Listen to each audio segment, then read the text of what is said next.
Hi ಎಲ್ರಿಗೂ welcome back to ಕಲಿಕಾ ದೀಪ YouTube channel.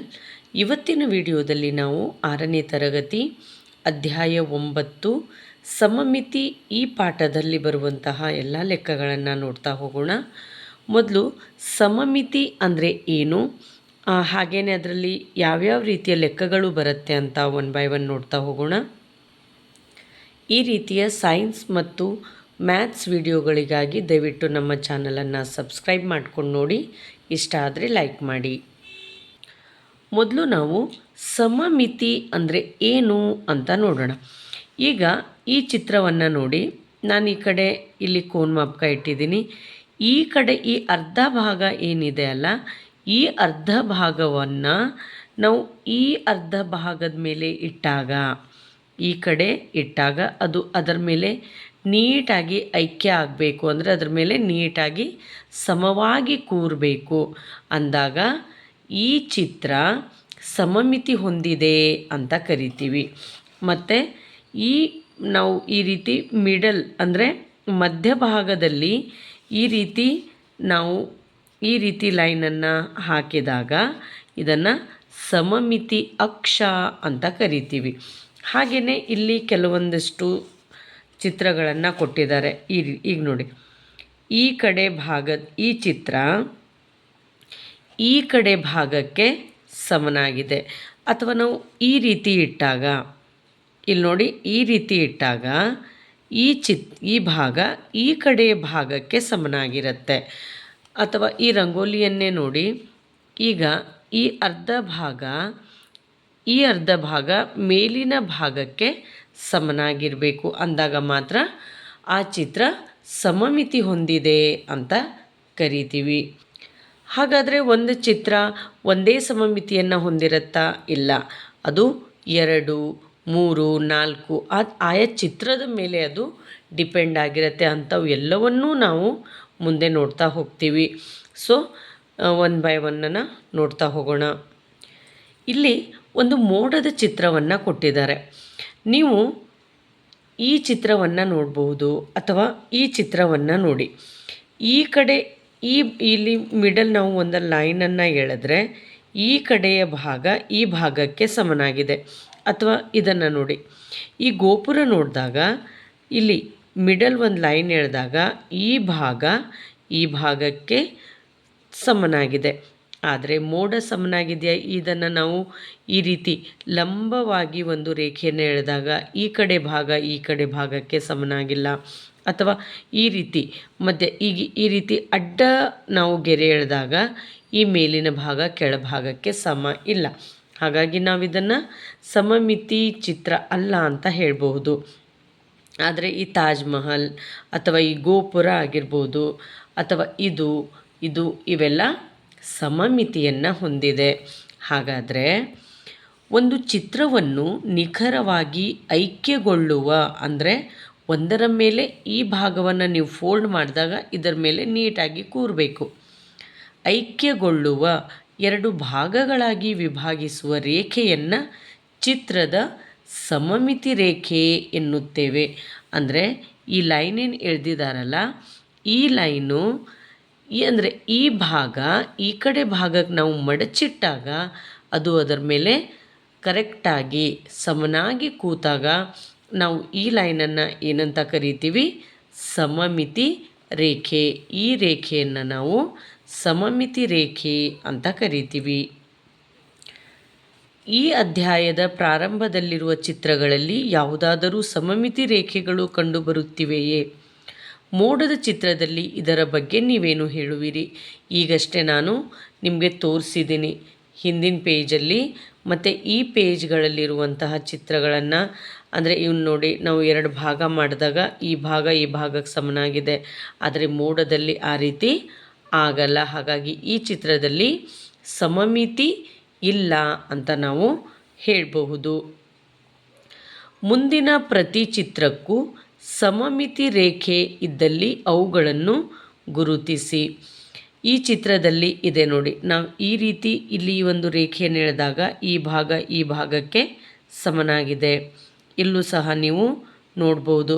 ಆದರೆ ಇದರಲ್ಲಿ ನಾವು ಈ ರೀತಿ ಎಳೆದಾಗ ಈ ಭಾಗಕ್ಕೆ ಸಮನಾಗತ್ತಾ? ಇಲ್ಲ. ಅಥವಾ ಈ ರೀತಿ ಅಡ್ಡಲಾಗಿ ಗೆರೆ ಎಳೆದಾಗ ಬರುತ್ತಾ? ಈ ಮೇಲಿನ ಭಾಗ ಈ ಭಾಗಕ್ಕೆ ಸಾಧ್ಯನೇ ಇಲ್ಲ. ಹಾಗಾಗಿ ಈ ಚಿತ್ರದಲ್ಲಿ ಸಮಮಿತಿ ರೇಖೆ ಇಲ್ಲ. ಇದರಲ್ಲಿ ಬರುತ್ತೆ, ಆದರೆ ಇದರಲ್ಲೂ ಸಹ ಇಲ್ಲ. ಒಂದಕ್ಕಿಂತ ಹೆಚ್ಚು ಸಮಮಿತಿ ರೇಖೆಗಳನ್ನು ಹೊಂದಿರುವಂತಹ ಚಿತ್ರಗಳು ನಾನು ಆಗಲೇ ಹೇಳಿದ್ದೀನಿ. ಹಾಗಾದರೆ ಒಂದೇ ಸಮಮಿತಿ ರೇಖೆ ಇರುವಂಥ ಚಿತ್ರಗಳು ಮಾತ್ರ ಇದ್ದಾವ? ಇಲ್ಲ. ಚೌಕವು ಒಂದೇ ಒಂದು ಸಮಮಿತಿ ರೇಖೆಯನ್ನು ಮಾತ್ರ ಹೊಂದಿದೆಯೇ? ಇಲ್ಲ. ಇಲ್ಲಿ ನಿಮಗೆ ನೆಕ್ಸ್ಟ್ ಪೇಜಲ್ಲಿ ತೋರಿಸ್ತೀನಿ ಯಾಕೆ ಒಂದೇ ಅದಕ್ಕೆ ಸಮಮಿತಿ ರೇಖೆ ಇಲ್ಲ. ಅದಕ್ಕೆ ಜಾಸ್ತಿ ಸಮಮಿತಿ ರೇಖೆಗಳಿದ್ದಾವೆ. ಇಲ್ಲಿ ನಿಮಗೆ ಮಡಿಕೆ ಮಾಡೋದರ ಮೂಲಕ ಒಂದು ಚೌಕದಲ್ಲಿ ನಾವು ಎಷ್ಟು ಸಮಮಿತಿ ರೇಖೆಗಳನ್ನು ಮಾಡಬಹುದು ಅಂತ ತೋರಿಸಿದ್ದಾರೆ. ಇಲ್ಲಿ ನೋಡಿ, 1 2 3 ಮತ್ತು 4. ಹಾಗಾದರೆ ಚೌಕದಲ್ಲಿ ಎಷ್ಟು ಸಮಮಿತಿ ರೇಖೆಗಳಿವೆ? 4. ಈ ರೀತಿ ನಾವು ಮಡಚಿದಾಗ ಇದನ್ನು ಲಂಬ ಮಡಿಕೆ ಅಥವಾ ಲಂಬ ಸಮಮಿತಿ ಅಂತ ಕರಿತೀವಿ. ಈ ರೀತಿ ಅಡ್ಡಲಾಗಿ ಮಾಡಿದಾಗ ಇದನ್ನು ಅಡ್ಡ ಮಡಿಕೆ ಅಥವಾ ಅಡ್ಡ ಸಮಮಿತಿ ಅಂತ ಕರಿತೀವಿ. ಇಲ್ಲಿ ನೋಡಿ, ಈ ಚಿತ್ರದಲ್ಲಿ ನೀವು ಇಲ್ಲಿ ಈ ರೀತಿ ಅಂದರೆ ಇದಕ್ಕೆ 6 ಸಮಮಿತಿ ರೇಖೆಗಳನ್ನು ನಾವು ಎಳಿಬೋದು. ನೀವು ವಿಡಿಯೋವನ್ನು ಪಾಸ್ ಮಾಡಿ, ಯಾಕೆಂದರೆ ವಿಡಿಯೋ ಲೆಂತ್ ಜಾಸ್ತಿ ಆಗುತ್ತೆ. ಹಾಗಾಗಿ ವಿಡಿಯೋವನ್ನು ಪಾಸ್ ಮಾಡಿ ನೀಟಾಗಿ ನೋಡಿ. ಈ ರೀತಿ ನೋಡಿ, ನೀವು ಅನ್ಕೋಬೋದು ಇಲ್ಲಿ ಮಿಡಲ್ ಪಾಯಿಂಟ್ ಇದೆ, ಇದೊಂದು ಹಾಗಲ್ಲ. ಇಲ್ಲಿಂದ ಇಲ್ಲಿವರೆಗೂ ಬಂದಾಗ ಮಾತ್ರ ಅದು ಒಂದು ಸಮಮಿತಿ ರೇಖೆ. ಅಂದರೆ ಆ ಚಿತ್ರವನ್ನು ಸಂಪೂರ್ಣವಾಗಿ 2 ಭಾಗ ಮಾಡಬೇಕು. ಯಾವ ರೀತಿ ಅಂದರೆ ಈ ರೀತಿ ನೋಡಿ, ಈ ರೀತಿ. ಈಗ ಈ ಕಡೆ ಭಾಗ ಈ ಮೇಲಿನ ಭಾಗಕ್ಕೆ ಸಮನಾಗಿದೆ. ಅಥವಾ ನೀವು ಈ ರೀತಿ ತಗೊಳ್ಬಹುದು, ಹೀಗೆ. ಅಥವಾ ಇಲ್ಲಿದೆ ನೋಡಿ, ಈ ರೀತಿ ತಗೊಂಡಾಗ ಸಹ ಈ ಕಡೆಯ ಭಾಗ ಆ ಕಡೆ ಭಾಗಕ್ಕೆ ಸಮನಾಗಿದೆ. ಈ ರೀತಿ ನಾವು ಈ 3 ಚಿತ್ರಗಳಿಗೂ ನೀವು ಮಾಡಿ ನೋಡಿ. ಇಲ್ಲೂ 6, ಇಲ್ಲೂ 6, ಇಲ್ಲಿ 4. 1 2 3 ಮತ್ತು 4. ಇಲ್ಲಿ 4 ಸಮಮಿತಿ ರೇಖೆಗಳು ಇದ್ದಾವೆ. ಚೌಕದ ಕರ್ಣವೂ ಸಹ ಒಂದು ಸಮಮಿತಿ ರೇಖೆ ಎಂಬುದನ್ನು ನಾವು ಗಮನಿಸಿದೆವು. ಹೇಗೆ ಅಂತಂದರೆ, ಕರ್ಣ ಅಂದರೆ ಈ ಶೃಂಗಬಿಂದುವಿನಿಂದ ಅದರ ಅಭಿಮುಖ ಶೃಂಗಬಿಂದುವಿಗೆ ನಾವು ಈ ರೇಖೆಯನ್ನು ಎಳೆದಾಗ ಅದನ್ನು ನಾವು ಕರ್ಣ ಅಂತ ಕರಿತೀವಿ. ಹಾಗಾಗಿ ಚೌಕದಲ್ಲಿ ಇದೊಂದು ಕರ್ಣ, ಇದೊಂದು ಕರ್ಣ. ಈ ಕರ್ಣವೂ ಸಹ ಇಲ್ಲಿ ಸಮಮಿತಿ ರೇಖೆಗಳು. ಇಲ್ಲಿ ರಂಧ್ರ ಮಾಡುವ ಆಟ ಅಂದರೆ ಈ ರೀತಿ ರಂಧ್ರಗಳನ್ನು ಮಾಡುವುದರ ಮೂಲಕ ನಾವು ಸಮಮಿತಿ ರೇಖೆಗಳನ್ನು ಅಥವಾ ಸಮಮಿತಿ ಚಿತ್ರಗಳನ್ನು ಯಾವ ರೀತಿ ಮಾಡಬಹುದು ಅಂತ ನೋಡ್ತಾ ಹೋಗೋಣ. ಇಲ್ಲಿ ನೋಡಿ, ಎ ಚಿತ್ರದಲ್ಲಿ ಈ ಕಡೆ 2 ರಂಧ್ರಗಳಿರೋದ್ರಿಂದ ಈ ರೀತಿ ಮಧ್ಯಭಾಗಕ್ಕೆ, ಇಲ್ಲಿರೋದ್ರಿಂದ ಈ ರೀತಿ, ಸಿ ಹೀಗಿದೆ ಮತ್ತು ಡಿ. ಇಲ್ಲೂ ಸಹ ನಾವು ನಾವೇ ರಂಧ್ರಗಳನ್ನು ಕಂಡುಹಿಡಿಬೇಕು. ಇಲ್ಲಿ ಅವರು ಒಂದು ಕೊಟ್ಟಿದ್ದಾರೆ, ಈ ಕಡೆ ಒಂದು ಬರುತ್ತೆ. ಇಲ್ಲೊಂದು ಕೊಟ್ಟಿದ್ದಾರೆ, ಇಲ್ಲಿ ಸಹ ನಾವು ಒಂದು ರಂಧ್ರವನ್ನು ಮಾಡೋಣ. ಯಾಕಂದರೆ ರಂಧ್ರ ಇಲ್ಲಿರೋದ್ರಿಂದ ಈ ಪಾರ್ಟನ್ನು ನಾವು ಇದರ ಮೇಲೆ ಹಾಕಿದರೆ ಅವೆರಡು ಸಮ ಆಗಬೇಕು. ಸಿ ಇಲ್ಲಿ ಬರುತ್ತೆ, ಡಿ ಇಲ್ಲಿ, ಇ ಹೀಗೆ ಬರುತ್ತೆ. ಕಾಗದವನ್ನು ಕತ್ತರಿಸುವುದರ ಬಗ್ಗೆ ಇಲ್ಲಿ ಕೆಲವು ಪ್ರಶ್ನೆಗಳಿವೆ. ನಾನು ಆಗಲೇ ಹೇಳಿದ್ದೀನಿ ನಿಮಗೆ, ಇದು ಲಂಬ ಮಡಿಕೆ ಮತ್ತು ಇದು ಅಡ್ಡ ಮಡಿಕೆ. ಮುಂದಿನ ಚಿತ್ರಗಳಲ್ಲಿ ಎಷ್ಟು ಸಮಮಿತಿ ರೇಖೆಗಳಿವೆ? ಇಲ್ಲಿ ನೋಡಿ, ಇಲ್ಲಿ 1 2 3 ಮತ್ತು 4. ಈ ಮೊದಲ ಚಿತ್ರದಲ್ಲಿ 4 ಸಮಮಿತಿ ರೇಖೆಗಳು. ಇಲ್ಲಿ 1 2 3 ಮತ್ತು 4. ಇಲ್ಲೂ ಸಹ 4. ಇದು ಸಮಬಾಹು ಮತ್ತು ಸಮಕೋನ ಇರುವಂತಹ ತ್ರಿಭುಜ ಆಗಿರೋದ್ರಿಂದ ಇಲ್ಲಿ ಎಲ್ಲ ಬಾಹುಗಳು ಮತ್ತು ಎಲ್ಲ ಕೋನಗಳು ಸಮ. ಹಾಗಾಗಿ ಇಲ್ಲಿ ನಮಗೆ ಈ ರೀತಿ 3 ಸಮಮಿತಿ ರೇಖೆಗಳು ಸಿಗತ್ತೆ. ಹಾಗಾಗಿ ಇಲ್ಲಿ 3 ಸಮಮಿತಿ ರೇಖೆಗಳು. ಇಲ್ಲಿ ಸಮಬಾಹು ಮತ್ತು ಸಮಕೋನಗಳಿರುವ ಷಡ್ಭುಜ. ಇಲ್ಲಿ 6 ಬಾಹುಗಳು. ನೀವು ಒಂದನ್ನು ನೆನಪಿಡಿ, ಎಲ್ಲ ಬಾಹುಗಳು ಮತ್ತು ಎಲ್ಲ ಕೋನಗಳು ಸಮ ಇದ್ದಾಗ ಅವು ಎಷ್ಟು ಬಾಹು ಇರುತ್ತೆ ಅಷ್ಟು ನಾವು ಸಮಮಿತಿ ರೇಖೆಗಳನ್ನು ಎಳಿಬಹುದು. ಇನ್ನೊಮ್ಮೆ ಹೇಳ್ತೀನಿ, ಒಂದು ಚಿತ್ರದಲ್ಲಿ ಈಗ ಎಲ್ಲ ಬಾಹುಗಳು ಸಮ ಇರುತ್ತೆ ಮತ್ತು ಎಲ್ಲ ಕೋನಗಳು ಸಹ ಸಮ ಇರುತ್ತೆ. ಅದನ್ನು ನಾವು ನಿಯಮಿತ ಬಹುಭುಜಾಕೃತಿಗಳು ಅಂತ ಕರಿತೀವಿ. ಸೊ ಇಲ್ಲಿ 6 ಭುಜಗಳಿದ್ದಾವೆ. ಹಾಗಾಗಿ ನಾವಿಲ್ಲಿ 6 ಸಮಮಿತಿ ಅಕ್ಷಗಳನ್ನು ಎಳಿತೀವಿ. ಇಲ್ಲಿ ನೋಡಿ, ಇಲ್ಲಿ 3 ಸಮಬಾಹುಗಳಿರುವಂತಹ ತ್ರಿಭುಜ ಇದೆ. 3 ಅಂದರೆ 3. ಹಾಗಾಗಿ ಇಲ್ಲಿ ನಾವು 3 ಸಮಮಿತಿ ರೇಖೆಗಳನ್ನು ಎಳಿಬಹುದು. 8 ಬಾಹು ಇದ್ದರೆ, ಅಷ್ಟಭುಜ ಇದ್ದರೆ 8, ಸಪ್ತಭುಜ ಇದ್ದರೆ 7 ಮತ್ತು ಪಂಚಭುಜ ಇದ್ದರೆ 5. ಈ ರೀತಿ ಎಷ್ಟು ಬಾಹುಗಳಿರುತ್ತೆ ಅಷ್ಟು ಸಮಮಿತಿ ರೇಖೆಗಳನ್ನು ನಾವು ಎಳಿಬಹುದು. ಮುಂದಿನ ಪ್ರತಿ ಚಿತ್ರವನ್ನು ಟ್ರೇಸ್ ಮಾಡಿ ಮತ್ತು ಸಮಮಿತಿ ರೇಖೆಗಳು ಇದ್ದಲ್ಲಿ ಅವುಗಳನ್ನು ಎಳೆಯಿರಿ. ನೀವು ನಿಮ್ಮ ನೋಟ್ ಪುಸ್ತಕದಲ್ಲಿ ಈ ರೀತಿ ಬಿಡಿಸ್ಕೊಂಡು ಇವುಗಳನ್ನು ಈ ರೀತಿ ಸಮಮಿತಿ ರೇಖೆಗಳನ್ನು ಎಳೆಯಿರಿ. ಇಲ್ಲೊಂದು, ಹೀಗೊಂದು ಎಳಿಬಹುದು, ಹೀಗೆ ಇಲ್ಲಿ 2, ಇಲ್ಲಿ 4, ಇಲ್ಲೂ ಸಹ 4. ಇಲ್ಲಿ ಒಂದು ಮಾತ್ರ ಬರುತ್ತೆ, ಅಡ್ಡ ಸಮಮಿತಿ ಬರುತ್ತೆ. ಈ ರೀತಿ ಎಳೆದಾಗ ನಾವು ಇಲ್ಲಿ ಈ ಭಾಗಕ್ಕೆ ಸಮ ಆಗಲ್ಲ. ಆದರೆ ಇವುಗಳಲ್ಲಿ ನಾವು ಸಮಭಾಗಗಳನ್ನು ನೋಡಬಹುದು. ಹಾಗಾಗಿ ಇಲ್ಲಿ ಒಂದು ಸಮಮಿತಿ ರೇಖೆ ಇದೆ. ಇಲ್ಲಿ 4, ಇದು 1, 2, 3, 4, 5, 6, 7, 8. ಇದು ಅಷ್ಟಭುಜ. ಅಷ್ಟ ಅಂದರೆ 8. ಹಾಗಾಗಿ ಇಲ್ಲಿ 8 ಸಮಮಿತಿ ರೇಖೆಗಳನ್ನು ನಾವಿಲ್ಲಿ ನೋಡ್ಬೋದು. ಇಲ್ಲಿ 4, ಇಲ್ಲಿ 1, ಇಲ್ಲೂ ಸಹ 4 ಸಮಮಿತಿ ರೇಖೆಗಳನ್ನು ನಾವಿಲ್ಲಿ ಎಳಿಬಹುದು. ಇಲ್ಲಿ ಒಂದು ಸುಂದರವಾದ ರಂಗೋಲಿಯನ್ನು ಕೊಟ್ಟಿದ್ದಾರೆ. ಮೊದಲು ಇಲ್ಲಿ ಸರಿಯಾಗಿ ನೋಡ್ಕೊಳ್ಳಿ. 1, 2, ನೀವು ಇದನ್ನು ಇಲ್ಲ ಅಂದರೆ ಈ ರೀತಿ ಒಂದು ಷಡ್ಭುಜಾಕೃತಿಯಲ್ಲಿ ಬರುತ್ತಿದ್ದು. 1, 2, 3, 4, 5, 6. ಹಾಗಾಗಿ ನಾವಿಲ್ಲಿ 6 ಸಮಮಿತಿ ರೇಖೆಗಳನ್ನು ಎಳಿಬಹುದು. ವಿಡಿಯೋವನ್ನು ಪಾಸ್ ಮಾಡಿ ನೀಟಾಗಿ ನೋಡಿಕೊಂಡು ನಿಮ್ಮ ನೋಟ್ ಪುಸ್ತಕದಲ್ಲಿ ಇವುಗಳನ್ನು ನೀಟಾಗಿ with the help of scale use ಮಾಡಿ ನೀಟಾಗಿ ಹಾಕ್ಕೊಳ್ಳಿ. ಇವುಗಳನ್ನು ರಚಿಸಿ. ಇದಕ್ಕಿಂತ ಮುಂಚೆ ಒಂದು ರಿಕ್ವೆಸ್ಟ್, ಈ ವಿಡಿಯೋಗಳು ನಿಮಗೆ ಕೇವಲ ನಿಮ್ಮ ತರಗತಿಗಳಿಗಷ್ಟೇ ಅಲ್ಲದೆ ಬೇರೆ ಕಾಂಪಿಟೇಟಿವ್ ಎಕ್ಸಾಮ್ಸ್ಗಳಿಗೂ ಸಹ ತುಂಬಾ ಹೆಲ್ಪ್ ಆಗುತ್ತೆ. ಇವುಗಳನ್ನು ರಚಿಸಿ. ಒಂದೇ ಒಂದು ಸಮಮಿತಿ ರೇಖೆ ಇರುವಂತಹ ತ್ರಿಭುಜ. ಇಲ್ಲಿ ಒಂದೇ ಒಂದು ಸಮಮಿತಿ ರೇಖೆ ಇರುವಂತಹ ತ್ರಿಭುಜ ಕೇಳಿದ್ದಾರೆ. ಹಾಗಾಗಿ ಅದು ಯಾವ ತ್ರಿಭುಜ ಆಗುತ್ತೆ? ಸಮದ್ವಿಬಾಹು ತ್ರಿಭುಜ. ಇಲ್ಲಿ ಈ ಬಾಹು ಮತ್ತು ಈ ಬಾಹು ಸಮನಾಗಿದೆ. ಹಾಗಾಗಿ ಇಲ್ಲಿ ಒಂದು ಸಮಮಿತಿ ರೇಖೆಯನ್ನು ಮಾತ್ರ ನಾವು ಎಳಿಬಹುದು. ಹಾಗಾಗಿ ಇಲ್ಲಿ ಇದು ಯಾವ ತ್ರಿಭುಜ ಆಗುತ್ತೆ? ಸಮದ್ವಿಬಾಹು ತ್ರಿಭುಜ.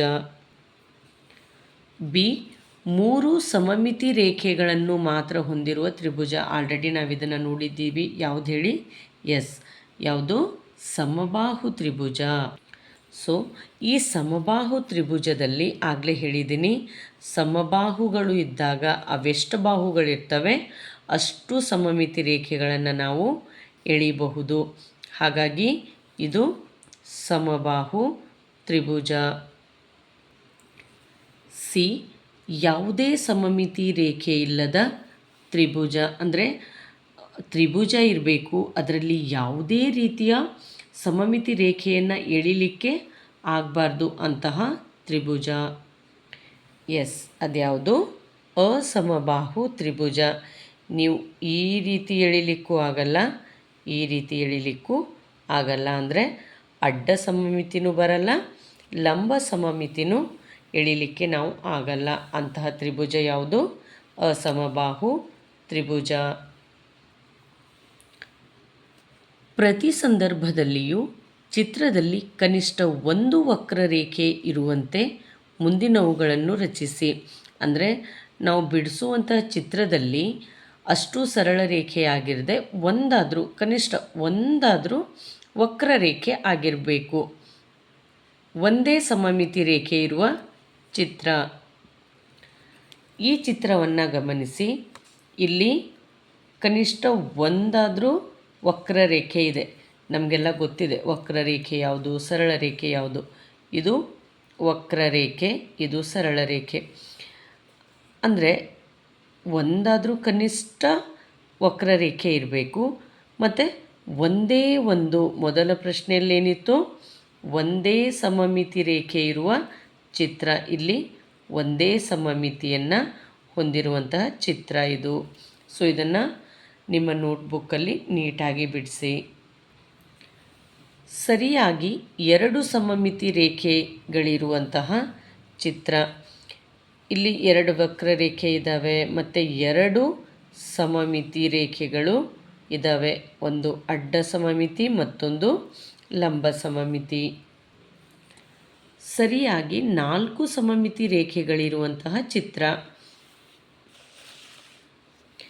ಇಲ್ಲಿ ನೋಡಿ, ಇಲ್ಲಿ ವಕ್ರರೇಖೆಗಳು ಇದೆ.